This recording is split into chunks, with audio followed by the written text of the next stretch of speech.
이 양배추, 사과, 당근, 이 주스도 정말 많이 갈아 먹어요. 이 세 가지를 함께 갈아 드시면 정말 좋은 장수식품이 돼요. 당근은 혈액 생성을 촉진시키고 혈액순환을 원활하게 해서 눈 건강을 좋게 하는 효능이 있고, 사과는 피로를 회복시키고 기관지를 촉촉하게 해서 천식을 예방시키는 효과도 있잖아요, 배처럼. 또 세 가지 모두 식이섬유가 풍부해서 장 건강에 정말 좋은데, 장 운동을 촉진하고 변을 묽게 해서 배변 활동에 도움을 주게 되죠. 이 세 가지를 함께 드시면 이런 효능들이 극대화돼서 정말 보약이나 다름없는 음식이 되죠. 그런데 생으로 드시라니까 혹시 농약이 걱정되시기도 하죠.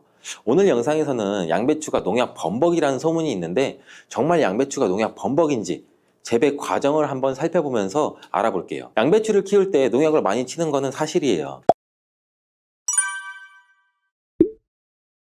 여러분, 요즘 많이 드시는 양배추는 과연 어떻게 드시고 계신가요? 양배추가 건강에 좋다는 사실은 다들 알고 계시죠? 양배추는 특히 위 건강에 좋은 대표적인 채소로 알려져 있는데, 이 양배추를 이용한 위장약이 많이 만들어지는 만큼 위장에 좋은 영양소가 많이 함유되어 있어요. 양배추는 위장뿐 아니라 여러 가지 몸에 좋은 효능이 있는 풍부한 성분들이 함유가 되어 있는데, 근데 이런 양배추도 잘못 드시면 오히려 건강에 독이 될 수 있다는 사실 알고 계신가요? 먼저 양배추의 부작용과 양배추의 효능 세 가지, 그리고 양배추와 함께 먹으면 보약이 되는 음식과 먹는 방법까지 양배추에 대한 모든 것을 알려드릴게요. 이 양배추에는 칼륨, 칼슘, 비타민 C, 비타민 U, 식이섬유, 정말 많은 성분을 함유하고 있죠. 근데 비타민 C는 들어봤는데 비타민 U? 이건 뭘까요? 사실 비타민 U는 비타민은 아니에요. 비타민 U는 그 S메틸메티오닌이라는 성분인데, 궤양 치료에 효과가 좋다는 것이 알려지면서 비타민 U로 불러요. U는 그 궤양의 얼서 그 영어의 첫 글자 U를 가져와서 비타민 U라고 하는 것인데, 성분만 봐도 알 수 있듯이 양배추의 첫 번째 효능이 위장을 튼튼하게 한다는 거예요. 바로 위식도의 염증을 가라앉히는 데 효능이 있고, 위에 염증이 있어 빨갛게 헐어있는 분들이 있는데, 이런 분들은 공복에 명치 끝, 배 윗부분, 명치 있는 부분이 쓰리고 아픈 통증이 발생될 수 있죠. 이런 통증 원인이 염증 때문인데, 이 염증을 비타민 U, S메틸메티오닌이 완화시키는 데 도움을 주고, 비타민 U는 위점막에서 분비하는 호르몬인 이 프로스타글란딘의 생성을 촉진해서 위산으로부터 위벽을 보호해요. 또 위염과 위궤양도 억제해주는 작용을 같이 가지고 있고, 위암이 발생되는 것까지 예방하는 효능이 있죠. 또 비타민 U는 간의 해독작용에 중요한 역할을 하는 글루타치온의 생성을 촉진해서 활성산소를 제거해서 간세포의 손상도 예방할 수 있어요. 그래서 간 기능을 개선하는 데도 도움을 줄 수가 있죠. 사실 이 비타민 U는 십자화과 채소에는 풍부하게 함유가 되어 있어요. 십자화과 채소라면 뭐 양배추, 브로콜리, 배추부 등등이 포함되죠. 100g당 약 비타민 U가 함량이 약 배추에는 39mg, 무에는 11mg, 브로콜리에는 18mg, 양배추에는 무려 46mg로 이 십자화과 채소 중에서 가장 많은 함량이 들어있고, 양배추는 부위에 따라서도 비타민 U 함량이 달라져요. 푸른색의 겉잎, 하얀색의 속잎, 그리고 심지로 구성되는데 100g당 겉잎에는 26.1mg, 속잎에는 46.3mg, 심지에는 30.6mg 함유가 되어 있어요. 겉잎보다 속잎에 더 많이 함유가 되어 있죠. 과일은 껍질을 꼭 함께 제가 드시라고 누누이 말씀드렸는데, 양배추는 반드시 겉잎을 드셔야 될 필요는 없겠죠. 양배추의 두 번째 효능은 항암작용을 한다는 거예요. 그리고 양배추에는 항암작용이 뛰어난 글루코시놀레이트라는 성분이 풍부한데, 이 성분은 그 미로시나아제라는 효소에 의해서 설포라판과 인돌3카비놀이라는 성분으로 전환이 돼요. 이 인돌3카비놀은 호르몬의 균형을 조절해주는 효능이 있는데, 특히 에스트로겐 대사에 영향을 미쳐서 호르몬 균형을 조절하는 데 중요한 역할을 해요. 그래서 여성 호르몬 관련 건강 문제에 도움을 줄 수가 있죠. 또한 유방암이나 자궁경부암 발생을 억제하는 기능도 하고, 미국 미시건 주립 연구팀에서 발표를 한 적이 있어요. 실제로 양배추를 일주일에 3회 이상 섭취한 여성들이 일주일에 1회만 섭취한 여성에 비해서 유방암 발생률이 약 72%나 낮은 것으로 보고했고, 또한 글루코시놀레이트는 백혈구와 면역 단백질인 사이코카인 조율 능력이 굉장히 뛰어나서 방광암이나 유방암, 간암 등의 강력한 항암 효과를 보이는 것으로 알려져 있어요. 양배추의 세 번째 효능은 정말 중요한 효능인데, 바로 몸에 진액을 보충해주는 효능이에요. 몸에 진액이 부족하면 아무리 좋은 약을 드셔도 효과를 못 봐요. 온몸 구석구석 질병에 걸릴 가능성이 높아져요.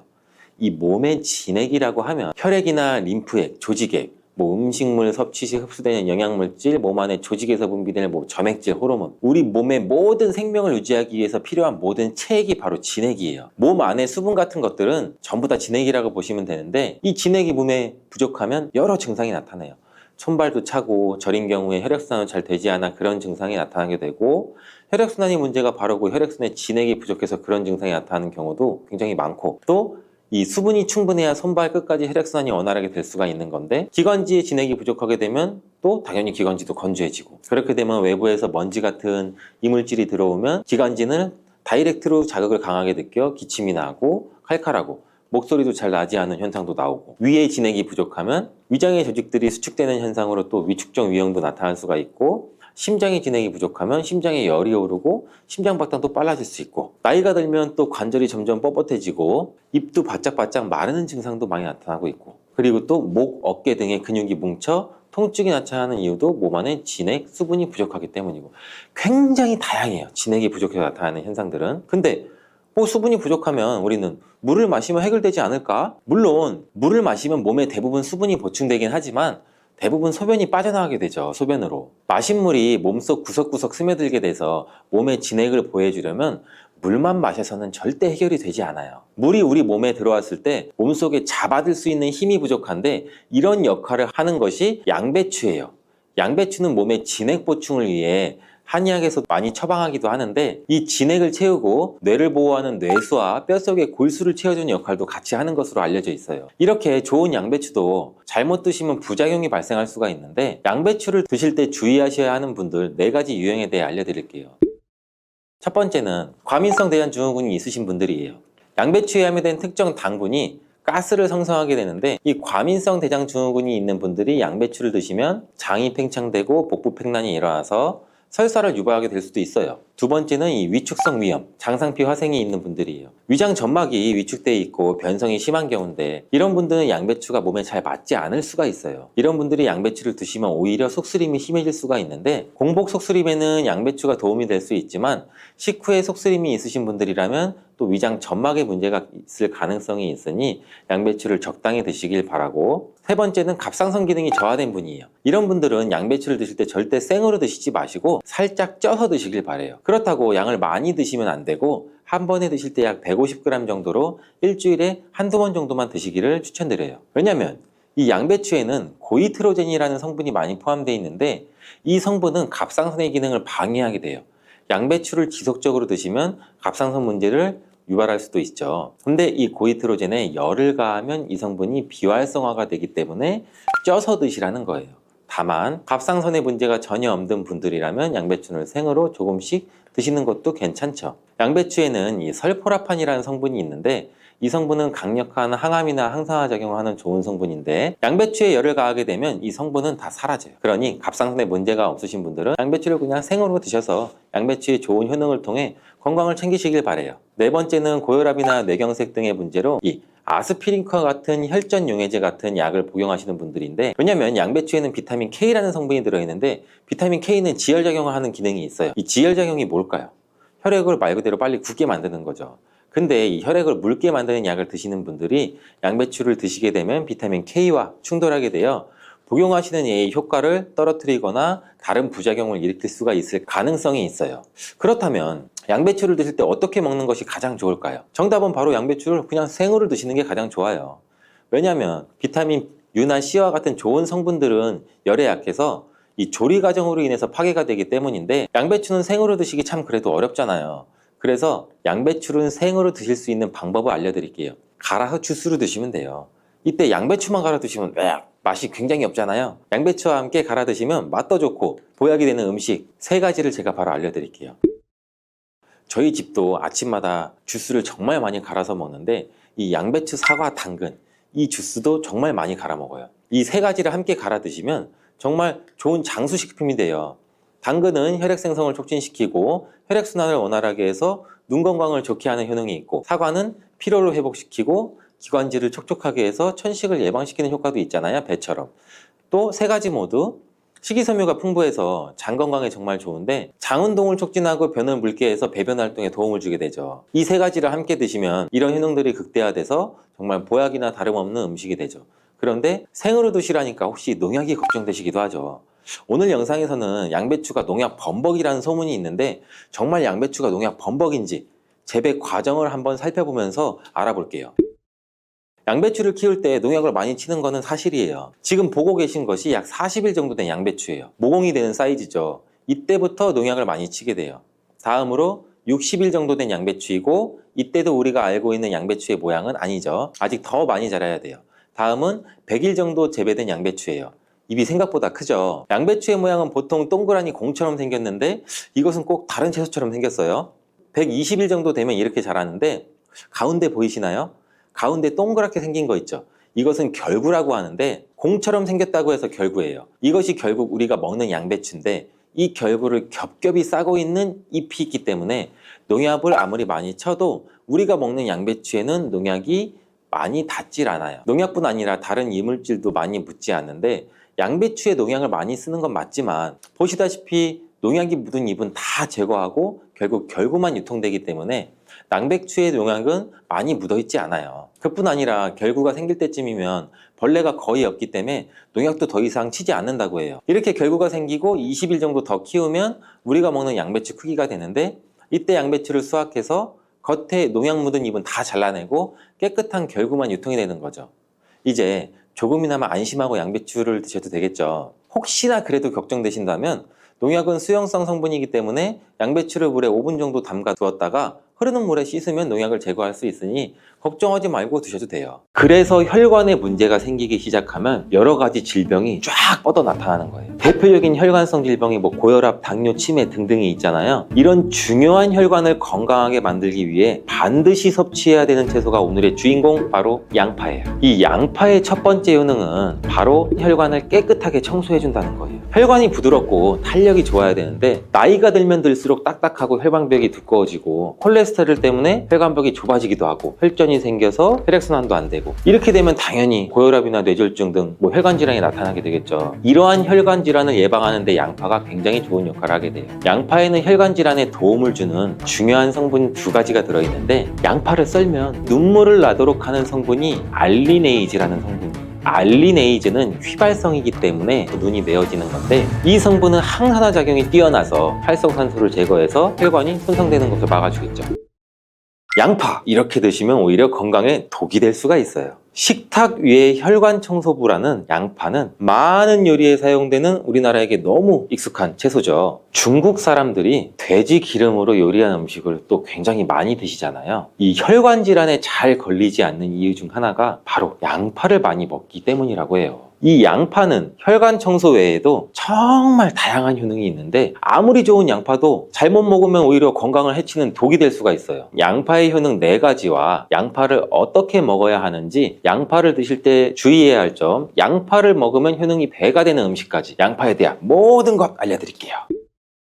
나이가 들면서 가장 신경 써야 할 부분이 저는 혈관 건강이 아닌가 싶어요. 노화가 진행되면서 당연히 우리 세포나 혈관의 노화도 진행이 되는데 사람 몸의 혈관의 길이가 무려 약 10만 킬로미터, 무려 우리 지구 지름이 약 4만 킬로 정도 된다고 하는데 지구를 2바퀴나 돌 수 있는 길이에요. 이렇게 긴 혈관이 우리 몸속에 있는데 온몸 구석구석 혈관이 그럼 닿지 않는 데가 없겠죠. 그래서 혈관에 문제가 생기기 시작하면 여러 가지 질병이 쫙 뻗어 나타나는 거예요. 대표적인 혈관성 질병이 고혈압, 당뇨, 치매 등등이 있잖아요. 이런 중요한 혈관을 건강하게 만들기 위해 반드시 섭취해야 되는 채소가 오늘의 주인공 바로 양파예요. 이 양파의 첫 번째 효능은 바로 혈관을 깨끗하게 청소해 준다는 거예요. 혈관이 부드럽고 탄력이 좋아야 되는데 나이가 들면 들수록 딱딱하고 혈관벽이 두꺼워지고 콜레스테롤 때문에 혈관벽이 좁아지기도 하고 혈전이 생겨서 혈액순환도 안 되고 이렇게 되면 당연히 고혈압이나 뇌졸중 등 혈관 질환이 나타나게 되겠죠. 이러한 혈관 질환을 예방하는 데 양파가 굉장히 좋은 역할을 하게 돼요. 양파에는 혈관 질환에 도움을 주는 중요한 성분 2가지가 들어있는데 양파를 썰면 눈물을 나도록 하는 성분이 알리네이즈라는 성분이에요. 알리네이즈는 휘발성이기 때문에 눈이 메어지는 건데, 이 성분은 항산화 작용이 뛰어나서 활성산소를 제거해서 혈관이 손상되는 것을 막아주겠죠. 노화도 방지해주고, 이 혈액이 뭉치는 현상도 억제하고 혈액순환도 원활하게 해주는데 도움을 줘서 혈중 콜레스테롤 수치도 낮춰주는데 도움을 주고, 혈관질환, 고혈압, 동맥경화 같은 이런 질환도 예방하는데 많은 도움을 줄 수 있다고 해요. 이뿐 아니라 혈당 조절에도 도움을 줘서 당뇨를 예방하는 데에도 효과가 있는 것으로 알려져 있어요. 양파에는 또 2021년 1년 동안 2300편의 논문이 나올 정도로 주목받고 있는 성분이 있는데, 바로 퀘르세틴이라는 성분이에요. 이 퀘르세틴은 그만큼 많은 효능이 있고 계속해서 지금도 효능들이 발견되고 있어요. 양파에는 이 퀘르세틴이 정말 많이 함유가 되고 있는데, 퀘르세틴의 많은 효능 중 가장 큰 효능이 바로 혈관을 깨끗하게 청소해 준다는 거예요. 또한 강력한 항산화 물질인데, 활성산소가 많으면 혈관 세포도 손상시키고 노화시킨다고 말씀드렸잖아요. 각종 질병을 일으키는 원인을 제공하기도 하는 활성산소를 제거해줘서 혈관을 건강하게 도와주는 것이에요.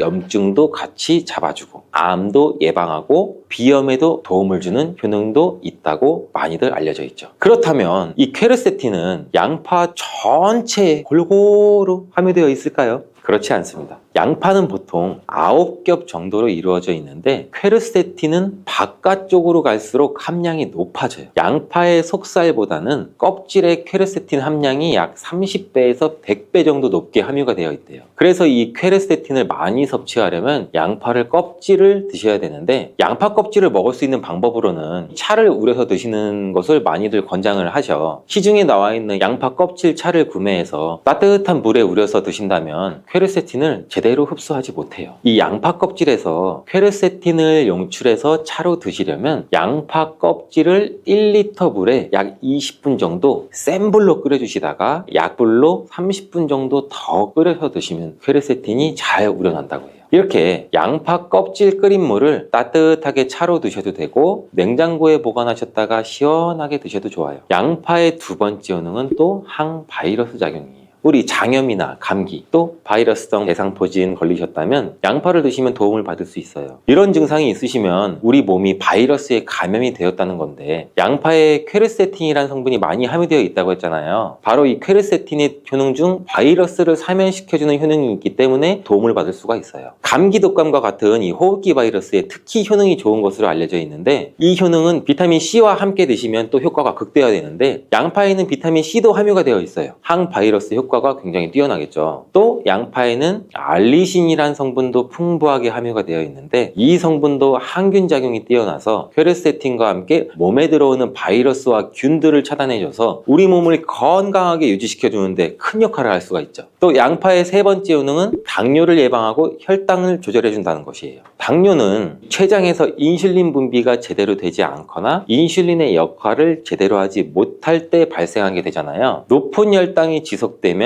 고혈당이라고 하고, 낮은 혈당이 지속되면 저혈당이라고 하죠. 이런 상태가 지속되는 것을 당뇨병이라고 하는데, 이럴 때 혈당을 조절해주는 성분이 바로 인슐린인데, 이 인슐린은 혈당 수치를 적절하게 유지하는 역할을 해줄 뿐 아니라 남는 포도당을 지방으로 저장하는 역할도 해줘요. 또 양파에는 크롬이라는 성분, 미네랄이 풍부한데, 크롬은 천연 인슐린이라는 별명이 있을 정도로 혈당을 조절하는데 탁월한 효능도 가지고 있어요. 혈당 조절 건강기능식품을 보시면 빠지지 않고 크롬이 함유되어 있는 걸 보실 수가 있죠. 또한 포도당 대사의 항상성도 유지를 시켜주고, 혈전이 생기는 것도 방지해주고, 혈액순환도 원활하게 하는데 도움을 줄 수가 있어요. 양파를 드실 때 양파를 잘게 자르게 되면 더 큰 효과를 또 볼 수가 있는데, 양파를 잘게 자를수록 알리나아제라는 효소가 최대로 활성화된다고 해요. 이 알리나아제는 크롬을 활성화시키는 효능이 있어 당뇨가 있으신 분들한테는 또 더욱 큰 도움을 줄 수가 있는 것이 되겠죠. 당뇨가 있는 분들한테 양파를 꾸준히 섭취하도록 한 뒤 혈당 수치를 측정했을 때, 한 달이 지났을 때 혈당 수치가 약 26% 정도로 감소됐고, 또 6개월이 지났을 때는 39% 정도 감소한 혈당 수치를 측정할 수 있었대요. 양파가 정말 당뇨를 개선하는데 굉장히 도움을 줄 수가 있는 거죠. 보통의 항산화 물질은 열을 가하게 되면 효능이 소멸되게 되는데, 항산화 물질이 있는 채소나 과일은 생으로 드시는 것을 많이 권장하기도 하죠. 크롬은 열에 강하기 때문에 양파에 열을 가해 요리를 할 때도 크롬의 효과를 그대로 누릴 수가 있다고 해요. 양파의 네 번째 효능은 또 항알레르기 효과예요. 아토피, 천식, 비염 같은 알레르기 질환이 있으신 분들한테 양파가 굉장히 또 큰 도움을 줄 수 있어요. 알레르기의 증상으로는 재채기, 콧물, 코막힘 등등이 있고 또 피부에 가려움증, 발진도 나타나잖아요. 이런 증상을 일으키는 원인이 우리 몸 안에서 히스타민의 분비가 일어나기 때문인데, 양파를 드시면 양파 속에 퀘르세틴이라는 물질이 이 히스타민의 분비를 또 억제해서 알레르기 반응을 완화시켜 줄 수 있다고 해요. 이러한 여러 효능이 있는 양파는 함께 드실 때 효능이 배가 돼서 보약이 되는 잘떡궁합의 식품들이 있는데, 첫 번째 바로 식초예요. 양파를 피클로 만들어 드시면 상큼하니 입안을 개운하게 해주기도 하는데, 고기랑 함께 드실 때 참 좋죠. 한 가지 주의할 점은 이런 피클을 만들 때 설탕을 너무 많이 넣으면 오히려 건강에 더 해가 되겠죠. 피클의 맛이 약간은 떨어지더라도 건강을 위해서는 설탕은 빼고 만드시는 것을 추천해 드려요. 또한 식초에는 피로를 유발하는 젖산의 분비를 억제하는 효능이 있고, 양파는 피로회복에 좋은 비타민 B1의 흡수를 촉진하는 효능도 있어 양파와 식초를 함께 드시면 에너지를 충전하고 피로를 회복하는 데 도움을 받을 수가 있죠. 또한 식초는 나쁜 콜레스테롤의 흡수도 억제해서 혈관 건강도 도움을 줘서 우리 몸의 면역력 강화에도 큰 효과가 있습니다. 양파와 함께 드시면 보약이 되는 식품 두 번째는 바로 계란이에요. 이 계란 노른자에는 루테인과 지아잔틴 이 두 가지 중요한 항산화 성분이 풍부하게 함유가 되어 있는데, 이 지아잔틴은 자유라디칼이라는 성분으로부터 우리 눈을 보호하죠. 이 자유라디칼은 환경적인 요인이나 노화나 스트레스 등으로 발생해서 우리 세포를 손상시키는 것을 말해요. 눈에 발생하게 되면 심하면 또 실명까지도 이를 수가 있는데, 계란에는 콜린이라는 성분이 함유가 되어 있는데, 콜린은 대표적인 뇌 건강을 좋게 하는 물질이에요. 아세틸콜린이라고 하는 신경 전달 물질을 만드는 데도 콜린이 작용하기도 하는데, 이 아세틸콜린이 부족하게 되면 기억력 저하나 학습 능력의 감소, 더 나아가서 이제 치매도 일으킬 수가 있겠죠. 양파의 퀘르세틴과 알리나제 성분으로 혈관을 깨끗하게 하고 활성산소도 제거해서 혈관 세포를 손상도 막아주는 효과랑, 계란의 콜린이 효능이 만나서 뇌혈관을 건강하게 하고 뇌신경을 활발하게 해서 치매 예방에 정말 좋은 음식이 되는 거죠. 양파와 함께 드시면 보약이 되는 식품 세 번째는 마늘입니다. 마늘에는 알싸한 매운맛을 내는 알리신 성분도 들어있는데, 이 성분이 혈중 지질, 콜레스테롤 수치를 낮춰 중성지방도 낮추는데도 굉장히 효과적인 성분이에요. 이를 통해서 혈관의 동맥경화를 방지하는 데 또 도움을 줄 수도 있고, 심혈관 질환을 예방하는 데도 아주 좋은 성분이 될 수가 있죠. 항산화 성분인 폴리페놀이 풍부해서 콜레스테롤이 산화되는 것을 막아서 나쁜 콜레스테롤이 만들어지는 걸 방지해줘요. 또 마늘은 미국 국립암연구소가 선정한 48가지 항암식품에 들어가는데, 마늘에 함유된 알리신과 유황화합물 그리고 셀레늄이 바로 항암 효과를 나타내요. 이 성분들이 암세포의 성장을 억제하는 데 굉장히 탁월한 효과가 있고, 면역력도 강화해줘서 암을 예방하는 데 굉장히 큰 도움을 주는 거죠. 특히 소화기 계통의 암 종류에 대해서는 50%에서 70% 정도의 억제율을 보인다는 실험 결과도 있어요. 이런 효과들이 양파와 만나면 양파의 효능과 마늘의 효능이 극대화돼서 암 예방이나 혈관 건강에 아주 좋은 음식이 될 수가 있겠죠. 양파와 함께 드시면 보약이 되는 식품 네 번째는 브로콜리예요. 브로콜리에는 설포라판과 인돌 화합물이 풍부하게 함유가 되어 있는데, 이 성분에는 암세포의 성장을 억제하고 암을 예방하는 데 굉장히 뛰어난 효능이 있는 항암 성분이에요. 또한 비타민 C, 베타카로틴 등등 항산화 물질이 풍부하게 함유가 되어 있어서 우리 몸의 활성산소도 제거하고 노화를 방지하는 데에도 굉장히 효과적이고, 비타민 A도 굉장히 풍부하게 함유가 돼서 눈의 피로도 해소하고 시력을 보호하는 데에도 굉장히 큰 도움을 줄 수가 있겠죠. 또한 풍부한 식이섬유가 있어서 장 운동도 촉진하고 배변 활동도 원활하게 해줘 장 건강에도 굉장히 큰 도움을 줄 수가 있어요. 철분도 풍부하게 함유하고 있어 빈혈을 예방하는 데도 굉장히 효과적이랍니다. 브로콜리에는 바이러스에 대한 저항력을 높여주는 인터페론의 분비를 촉진하는 성분도 함유가 되어 있는데, 이러한 브로콜리의 좋은 효능은 양파와 함께 드시면 효과가 극대화돼서 우리 몸에 정말 좋은 식품이 될 수가 있어요.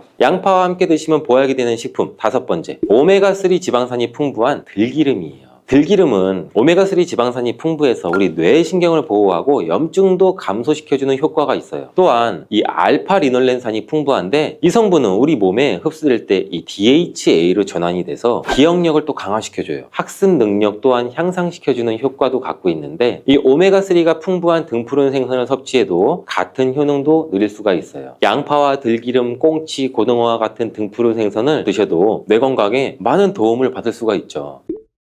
이렇게 몸에 좋은 양파도 드실 때 주의하셔야 되는 분들이 있는데, 첫 번째는 동맥경화를 치료하는 와파린 나트륨이라는 성분의 항응고제를 드시는 분들이에요. 혈전 형성을 방지하는 약과 혈액을 묽게 하는 양파를 같이 드시면 오히려 출혈의 위험이 있으니 주의해서 드시길 바라고요. 두 번째는 소화불량이 있으면서 가스가 잘 차시는 분들은 또 양파를 많이 드시면 안 돼요. 이 양파가 장 건강에 도움이 된다고 해서 양파를 드셨는데 오히려 가스가 차고 속이 불편하신 분들도 있으신데, 이런 분들은 양파를 드실 때 주의해서 조금만 드시길 바래요. 체질적으로 양파와 또 맞지 않는 분들이 있을 수가 있어요. 세 번째로는 간이 약한 분들이에요. 이런 분들은 양파 좋다고 양파를 많이 드시게 되면 오히려 간에 부담이 될 수 있고 간 건강도 해칠 수가 있어요. 네 번째는 양파를 드시면 혀에 배태가 끼고 기미가 올라오는 것이 발견되시면 양파를 드시지 않는 것이 좋아요. 다섯 번째, 정말 중요한 내용인데요. 건강에 좋다고 양파즙 많이 내려 드시는 분들 많죠. 근데 혈당 관리를 해야 되는 당뇨가 있으신 분들과 신장이 안 좋으신 분들은 절대 양파즙을 많이 드시면 안 돼요. 양파즙을 내게 되면 이 농축이 돼서 당도도 같이 올라가요. 그리고 또 즙 상태로 드시게 되면 흡수도 굉장히 빨라서 혈당이 또 급격하게 올라갈 수가 있고, 양파즙에는 칼륨의 함량도 높은데 당뇨 환자뿐 아니라 신장이 안 좋은 분들이 양파를 마시면 칼륨이 신장에 무리를 줘서 건강이 더욱 악화될 수가 있어요. 칼륨이 잘 배출되지 않아서 몸에 쌓이면 심장에까지도 무리를 주게 되고 심하면 돌연사의 원인이 될 수도 있죠. 나이가 들수록 단백질이 더 중요하다는 말을 들어보신 분들도 굉장히 많이 있을 거예요. 단백질을 충분히 섭취하지 않으면 근육량이 급격히 줄어들게 되는데, 이렇게 되면 또 근력도 같이 약화되고 근감속증을 유발시킬 수도 있어요. 그래서 충분한 단백질을 공급받지 못하면 우리 몸은 뇌 기능이 떨어지고 치매나 인지 기능 저하의 위험도 점점 커질 수가 있다는 가능성이 있다는 거예요. 필수적인 단백질을 충분히 섭취하기 좋은 음식에는 그럼 과연 무엇이 있을까요? 50대 이후에 근육이 많이 빠졌다면 이것을 드시면 됩니다. 요새 들어 몸이 예전 같지 않다고 느끼시는 분들 굉장히 많은가요? 만약 그런 분들이 계신다면 몸에 단백질이 부족한 것을 의심해 볼 수도 있어요. 나이가 들면서 왜 단백질 섭취가 중요한지, 그리고 그에 따른 여러 가지 사실들을 알아보라고 하는데, 나이가 들수록 단백질이 더 중요하다는 말을 들어보신 분들도 굉장히 많이 있을 거예요. 우리 몸에 필수 영양소라는 단백질, 이 단백질 섭취가 중요한 이유, 제가 바로 5가지를 알려드릴게요. 첫 번째로 근감소증 예방이 있어요. 자, 나이가 들면 근육량이 자연스럽게 줄어들게 되는데 이를 근감소증이라고 해요. 근감소증은 우리 근육이 빠르게 줄어드는 질환으로, 단백질은 근육을 구성하는 주요 성분 알고 계시죠? 단백질을 충분히 섭취하지 않으면 근육량이 급격히 줄어들게 되는데, 이렇게 되면 또 근력도 같이 약화되고 근감소증을 유발시킬 수도 있어요. 이러한 단백질이 부족하게 되면 그 진행이 훨씬 더 빨라질 수가 있는데, 근육이 줄어들게 되면 일상생활을 하기 굉장히 불편해지고, 이렇게 되면 근육도 더 감소하게 되고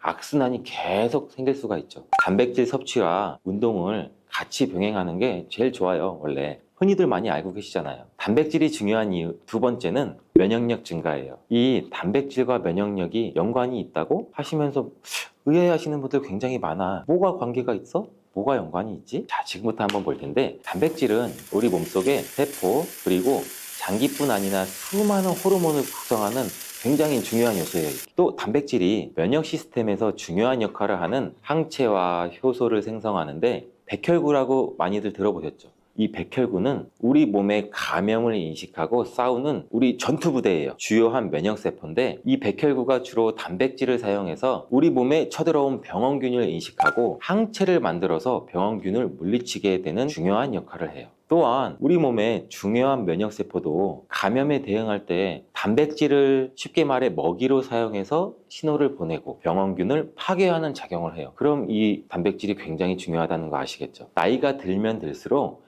우리 몸의 면역 시스템이 약해지기 쉬운데, 그럴수록 이렇게 단백질을 충분히 섭취하면 우리 모두 면역력을 높일 수 있습니다. 자, 단백질 섭취가 중요한 이유 세 번째는 심혈관계 질환 예방이에요. 단백질은 심혈관 건강에도 영향을 주는데, 특히 식물성 단백질이 도움을 굉장히 많이 준다고 해요. 예를 들면 우리 몸에 콩류, 견과류 등의 나쁜 콜레스테롤인 LDL 수치를 낮추고 심혈관계 질환의 위험을 줄이는 데 도움이 돼요. 특히나 노년층에서 단백질 섭취는 고혈압이나 동맥경화 그리고 심장병, 이런 성인병을 예방하는 데 굉장히 중요한 역할도 같이 합니다. 자, 네 번째는 우리 피부의 탄력 저하를 예방합니다. 피부의 주된 성분 중 하나인 콜라겐, 여러분들 굉장히 많이 들어보셨죠? 이 콜라겐은 주로 단백질로 굉장히 많이 이루어져 있는데, 나이가 들면 우리가 콜라겐이 자연스럽게 감소하게 돼요. 이로 인해 여기 피부 탄력도 떨어지고 주름도 생기고, 이때 단백질을 충분히 섭취하게 되면 피부 건강에도 좋은 영향을 주는데, 단백질 공급은 피부 재생을 촉진을 시키기도 하고 피부 건강도 유지하는 데 도움을 줄 수가 있어요. 자, 5번째는 골다공증 예방입니다. 나이 드신 여성분들은 특히 더 주목해 주세요. 질병관리청의 보도자료에 따르면 대한민국 50세 이상의 골다공증 유병률은 22.5%로 약 5명 중 1명은 골다공증이 있대요. 이런 골다공증이 조용한 뼈도둑이라고 불릴 정도로 초기 증상이 뚜렷하게 보이진 않은데, 우리 여러분들 골다공증이 한 번 생기면 이로 인해서 고관절, 척추, 손목 여러 가지 골절이 생기기 쉽고, 이로 인해서 합병증 또한 굉장히 많이 증가될 수가 있어요. 이 골다공증을 예방하는 데 중요한 요소가 바로 단백질입니다. 이 단백질은 뼈를 구성하는 중요한 요소 중 하나인데, 뼈의 건강을 유지하는 데 필요한 칼슘과 함께 이 단백질도 뼈의 구조를 안정화시키고 골밀도를 높여서 골다공증을 예방하는 데 굉장히 중요한 역할을 해요. 한마디로 노년층에서 우리가 흔히 알고 있는 칼슘과 비타민 D와 함께 단백질 섭취를 같이 증가시키면 뼈가 약해지는 것을 막아줄 수가 있어요. 이렇게 중요한 우리 몸속의 단백질이 혹시 부족하게 된다면 무슨 일이 일어날까 생각해 본 적 있으세요? 단백질이 부족하면 여러 가지 신체 기능에 문제가 생겨요. 첫 번째는 인지 기능 저하, 치매. 단백질 부족이 치매를 유발한다니 굉장히 새로운 사실이죠. 연구에 따르면 단백질이 뇌 건강을 유지하는 데 아주 중요한 역할을 한다고 하는데, 특히 기억력에 굉장히 많은 영향을 줘요. 단백질은 뇌에서 신경 전달 물질을 만들고 뇌세포의 구조를 유지하는 데 굉장히 많이 도움을 줘요. 특히 학습과 기억력에 영향을 주는 이러한 시냅스에서 발생하는 신경 전달 물질을 방출을 시키고, 이거를 받아주는 수용체를 활성화하고, 이런 것들이 대부분 단백질에 의해 조절되는데, 예를 들어 NMDA 수용체와 AMPA 수용체는 이 기억 형성에 중요한 역할을 하면서 이것들은 모두 단백질로 구성되어 있어요. 그래서 충분한 단백질을 공급받지 못하면 우리 몸은 뇌 기능이 떨어지고 치매나 인지 기능 저하의 위험도 점점 커질 수가 있다는 가능성이 있다는 거예요. 이러한 단백질 섭취가 우리 몸에 얼마나 중요한 영향을 끼치는지 다시 한번 아셨죠? 또한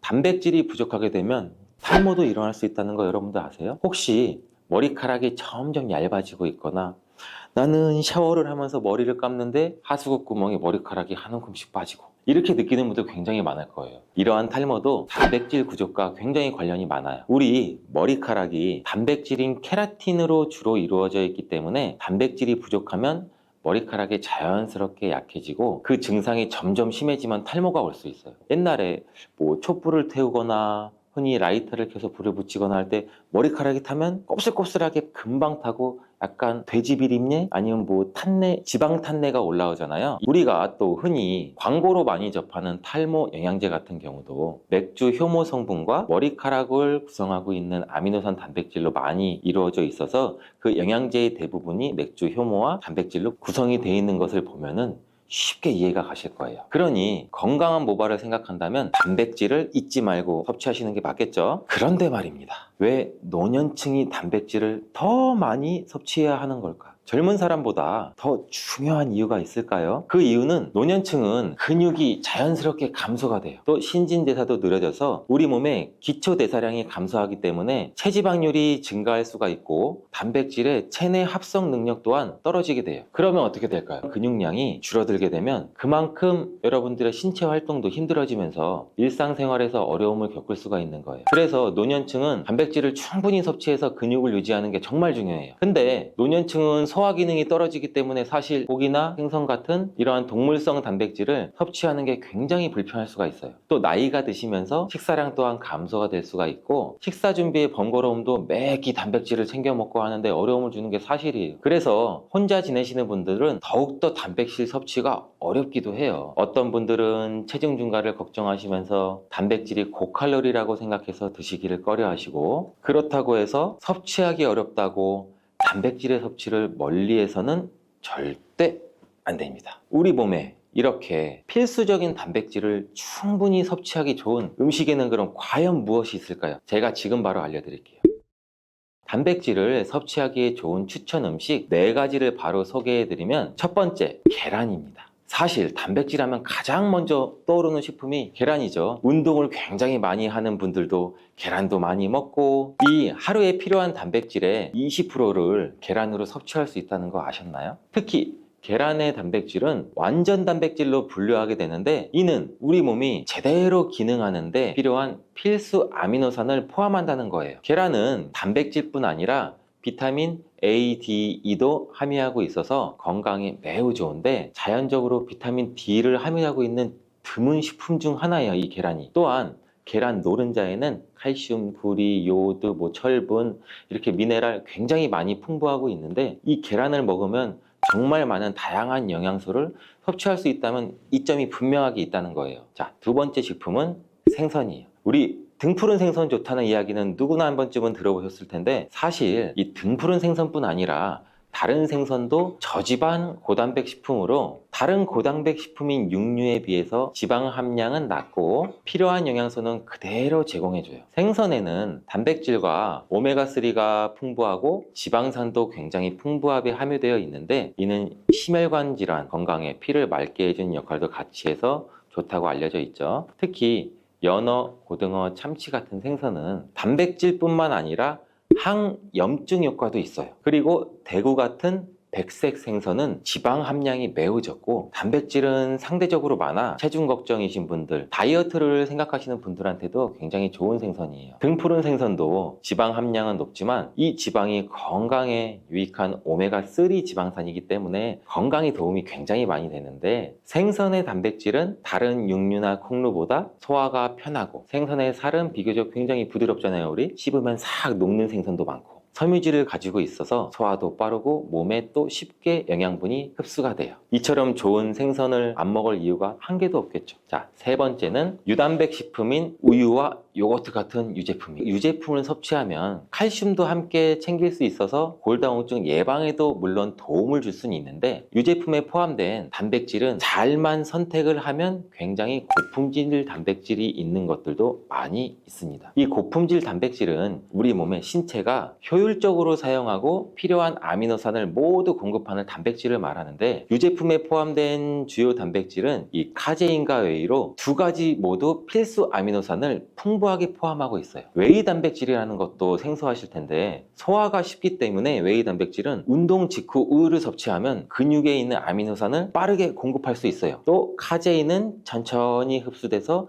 장기간 일정 수준의 아미노산을 우리 몸에 제공해 근육 손실을 방지하는 데 도움을 줄 수가 있어요. 하지만 우유 제품을 먹으면 속이 더부룩하거나 불편하신 분들도 많으시죠. 많은 사람들이 유제품을 섭취할 때 소화 불편을 겪을 수가 있는데 특히 락토스 불내증, 즉 유당불내증이 있는 경우에요. 어린이들도 유당불내증이 있는 어린이가 많아서 요새 시장은 굉장히 다양해져서 이런 분들을 위한 락토프리 우유, 치즈, 요구르트 등은 이 락토스가 거의 없거나 적은 제품들도 굉장히 많이 나와 있어요. 이 락토스 불내증이 있는 사람들도 이런 유제품은 문제없이 섭취가 할 수 있는데 소화가 어렵거나 내가 힘드신 분들은 참고하시면 될 것 같아요. 자, 네 번째는 콩류예요. 우리 콩류 또한 식물성 단백질로 굉장히 유명하죠. 콩류는 식물성 단백질을 제공하는 가장 대표적인 식품인데 두부나 우유 같은 식품으로 쉽게 섭취할 수도 있고 콩류와 같은 식물성 단백질은 고기와 유제품과 같은 동물성 단백질에 비해 지방 함량이 굉장히 낮아요. 또한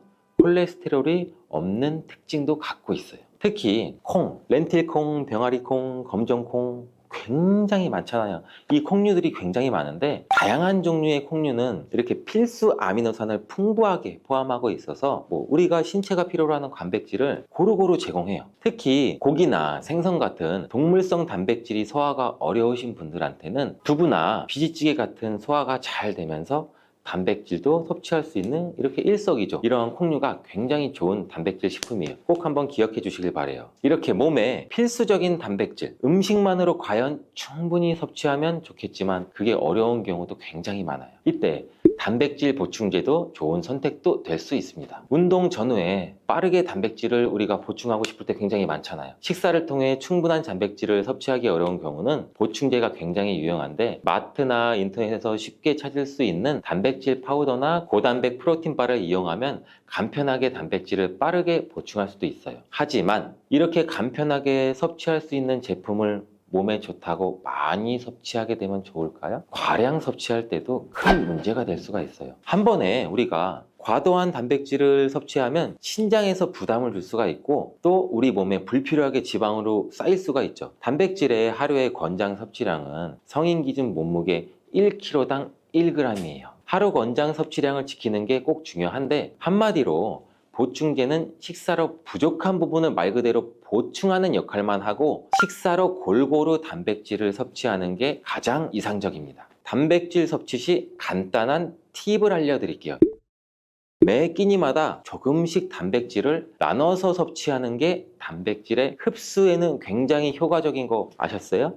모르셨죠? 단백질은 탄수화물과 지방과 다르게 잉여 단백질이라는 게 있어요. 이 잉여 단백질은 우리 몸에 저장이 되지 않아요.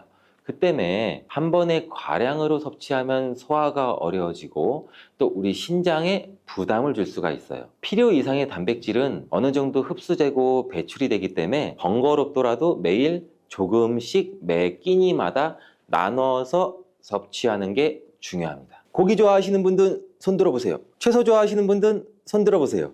이제는 다 같은 단백질이라고 생각하지 마시고 동물성 단백질, 식물성 단백질을 골고루 섭취해야 해요. 동물성 단백질은 이 식물성 단백질에는 부족한 아미노산이 풍부하고, 식물성 단백질은 또 동물성 단백질에 비해 지방이 적고 섬유질도 같이 섭취할 수가 있어요. 우리가 평상시에 먹는 한식은 사실 단백질 섭취에 굉장히 좋은 음식인데, 우리 식탁에 단백질이 풍부한 계란, 생선, 두부, 콩, 이것들을 반찬으로 두어 개만 먹어도 굉장히 쉽게 매 끼마다 몸에 필요한 단백질을 섭취할 수가 있어요. 애호박은 칼륨이 풍부한 식품인데요. 칼륨은 고혈압을 예방하고 혈압을 낮추는데 도움을 주는 영양소입니다. 그러나 고혈압약을 복용 중인 분들은 애호박을 과도하게 섭취할 경우 약물과 상호작용을 일으킬 수 있으니 주의해야 하는 거 꼭 잊지 마시고요. 고혈압약과 함께 칼륨을 과도하게 섭취하면 혈압이 많이 낮아지거나 다른 부작용이 생길 수가 있기 때문에 혈압약을 복용 중인 분들은 애호박 섭취량을 적당히 조절하시는 것이 좋습니다. 또한 항응고제와 상호작용할 가능성이 있어서 항응고제를 복용 중인 사람은 의사와 상담이 필요하답니다. 길쭉하고 동글동글한 애호박, 살짝 달콤하면서도 고소한 맛이 일품인데요. 국에도 넣고 볶음으로도 또 나물로도 먹고, 한국인의 밥상에서 빠지면 섭한 우리나라 사람들이 사랑하는 채소인 애호박이죠. 애호박은 부드럽고 소화가 잘 되는 식품으로 다양한 방식으로 요리에 활용이 되고 있습니다. 저는 특히 명절에 부쳐 먹는 애호박전을 제일 좋아하는데요. 맛있는 애호박, 특히 노년층과 중년층에게 매우 유익한 식품이고 많은 건강 이점을 가지고 있는 채소라는 거 알고 계셨나요? 모르셨다면 주목해 주시기 바랍니다. 애호박의 모든 것 바로 알려드릴게요. 애호박의 효능 첫 번째는 바로 피부 미용 효과입니다. 애호박은 피부 미용에 뛰어난 효능을 가진 채소로 알려져 있는데요. 그 이유는 애호박에 풍부한 비타민 C와 A가 피부 건강에 도움을 주기 때문입니다. 비타민 C는 콜라겐 생성에 중요한 역할을 하면서 동시에 피부 탄력과 재생에 도움을 줍니다. 또 항산화 작용을 통해서 피부를 보호하고 노화를 예방할 수 있답니다. 애호박은 비타민 A의 전구체인 베타카로틴을 함유하고 있는데요. 비타민 A는 피부 세포의 재생을 촉진하고 피부 건강을 유지하는 데 도움을 줍니다. 이렇게 피부에 좋은 성분들이 풍부한 애호박을 꾸준히 섭취하면 피부 탄력이 개선되고 노화 방지에도 효과적이겠죠. 또한 애호박에 함유된 수분량이 높아서 피부를 촉촉하게 유지하는 데 도움이 되는데요. 피부가 건조하고 푸석해지기 쉬운 중년 이후에는 수분 보충이 아주 중요한데, 애호박을 먹음으로써 자연스럽게 피부에 수분을 공급할 수 있습니다. 피부를 촉촉하고 탄력 있게 유지하려면 애호박이 중요한 역할을 해주니 피부 생각하시면 애호박 꼭 드셔야겠죠.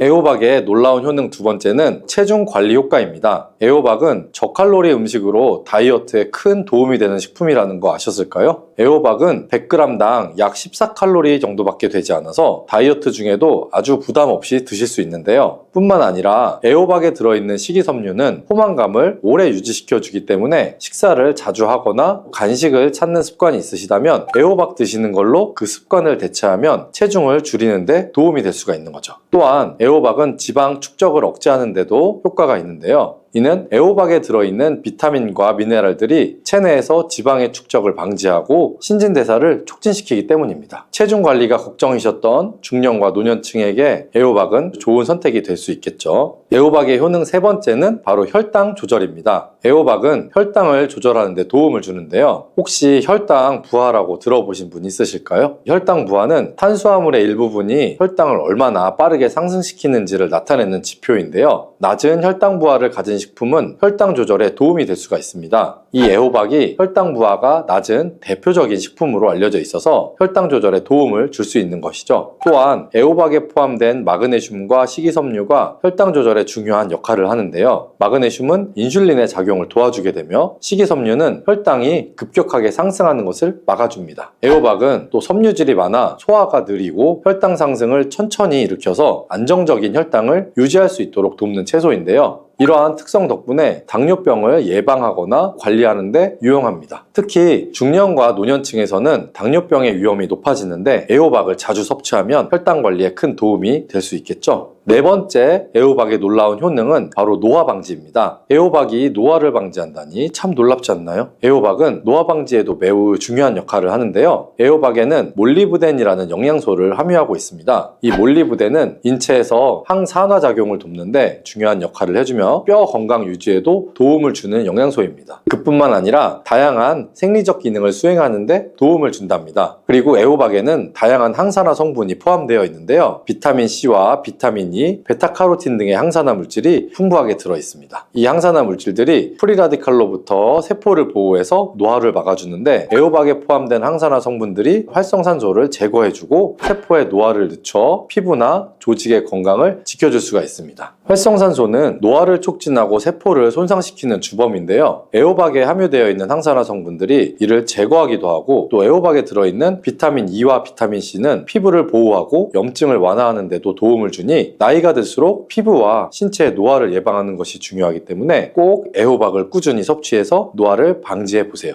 애호박의 효능 다섯 번째는 해독작용입니다. 애호박이 해독작용까지 한다니 모르셨을 분들 많을 텐데요. 왜 애호박이 해독에 좋은 채소인지 알려드릴게요. 애호박은 체내 해독작용을 촉진하는 데 도움이 되는 채소인데요. 애호박에 함유된 칼륨과 식이섬유는 체내에 불필요한 물질을 배출하는 데 도움을 줍니다. 특히 칼륨은 체내에 나트륨을 배출하는 역할을 하여 부종을 줄이고 신체의 균형을 맞추는 데에도 도움을 주죠. 위에서 얘기해드렸던 애호박에 들어있는 몰리브덴이라는 성분은 호박 종류인 단호박, 늙은 호박, 애호박 중에서 애호박에 가장 풍부하게 함유되어 있는데요. 이 성분은 노화 방지뿐만 아니라 죽은 세포를 배출하고 염증을 억제하며 독성 반응을 억제하는 데도 도움을 주는 성분입니다. 또 애호박에 포함된 다양한 비타민과 미네랄들은 간 기능을 돕고 몸속의 독소를 제거해 주는데 중요한 역할을 합니다. 중년 이후에는 몸에서 노폐물과 독소가 쌓이기가 쉬운데 애호박을 섭취함으로써 해독작용을 촉진하고 몸을 건강하게 유지하는 데 큰 도움을 줄 수가 있는 거죠. 애호박을 꾸준히 섭취하면 신진대사를 활성화시키고 체내에 불필요한 물질들을 배출하는 데 도움이 될 수 있으니 몸속에 해독을 원하시는 분들은 이제부터라도 꼭 애호박 챙겨 드셔야겠죠. 한 가지 주의할 점은 몰리브덴이라는 성분은 열에 약하기 때문에 애호박을 드실 때는 빠른 시간에 살짝 볶아서 드시는 것이 좋습니다. 잊지 마시고요. 애호박은 건강에 좋은 효능이 많지만 다른 음식과 함께 섭취할 때 영양이 배가 되고 효능에 궁합이 더욱 좋을 수가 있는데요. 어떤 음식들이 애호박과 영양 성분의 궁합이 좋은지 바로 알려드릴게요.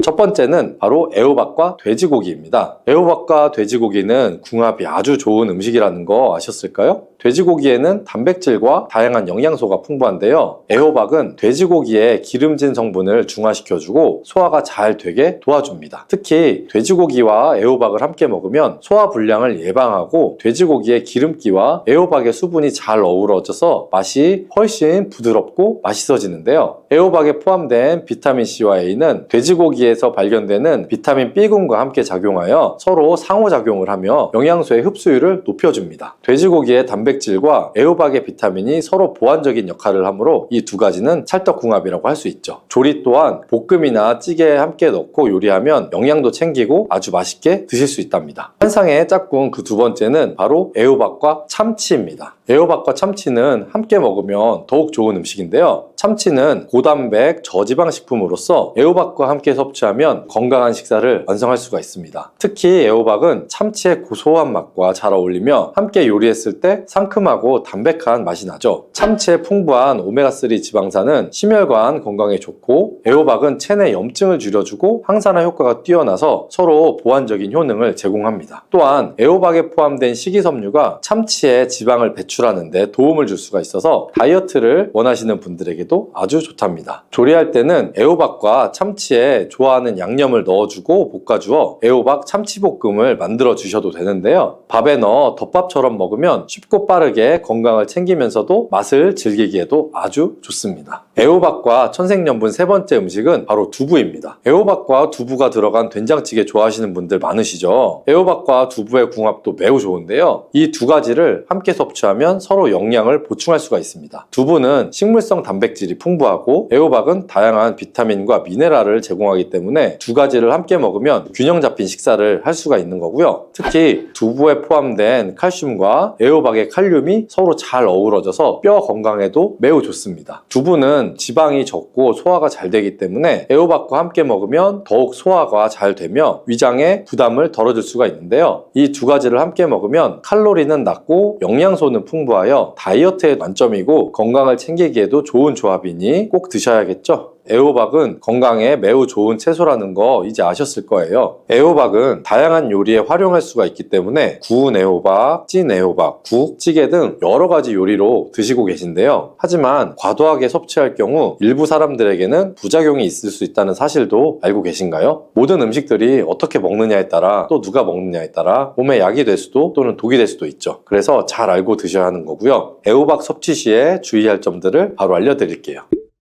애호박 섭취 시 주의할 점 첫 번째는 바로 과도한 섭취로 인한 소화불량 유발입니다. 애호박은 수분 함량이 높고 섬유질이 풍부한 채소인데요. 애호박은 대체로 안전한 식품이지만 과도하게 섭취하면 소화불량이나 배탈이 날 수 있다는 거 아셨나요? 특히 애호박을 많이 먹을 경우에는 장에서 가스를 발생시키거나 배가 불편해지는 경우가 있을 수가 있는데요. 이 때문에 애호박은 적당히 섭취하시는 것이 좋습니다. 소화가 약한 분들이나 위장이 예민한 분들은 애호박을 너무 많이 먹지 않도록 주의해야 하는데요. 하루 한두 개 정도로 섭취하면 좋고 과도한 섭취는 피하는 것이 안전하겠죠? 애호박 드실 때 주의하실 것 두 번째는 약과의 상호작용입니다. 애호박은 칼륨이 풍부한 식품인데요. 칼륨은 고혈압을 예방하고 혈압을 낮추는데 도움을 주는 영양소입니다. 그러나 고혈압약을 복용 중인 분들은 애호박을 과도하게 섭취할 경우 약물과 상호작용을 일으킬 수 있으니 주의해야 하는 거 꼭 잊지 마시고요. 고혈압약과 함께 칼륨을 과도하게 섭취하면 혈압이 많이 낮아지거나 다른 부작용이 생길 수가 있기 때문에 혈압약을 복용 중인 분들은 애호박 섭취량을 적당히 조절하시는 것이 좋습니다. 또한 항응고제와 상호작용할 가능성이 있어서 항응고제를 복용 중인 사람은 의사와 상담이 필요하답니다. 혹시 식자재 마트에서 주키니 호박이라고 보신 적 있으실까요? 저는 마트에 애호박을 사러 갔다가 주키니 호박이라는 게 있길래 새로 개발한 품종인가 궁금했는데요. 인터넷에서 애호박을 구매하려고 검색해보면 주키니라는 애호박을 쉽게 볼 수 있기도 하고요. 이 둘의 차이를 아는 분이 계실까요? 그냥 색깔이 조금 짙은 서양 애호박이라고 생각하셨던 분들은 주목해주세요. 그냥 모양새만 다른 게 아니라 식감, 영양도 다르다고 하는데요. 그 둘의 차이점을 바로 알려드릴게요.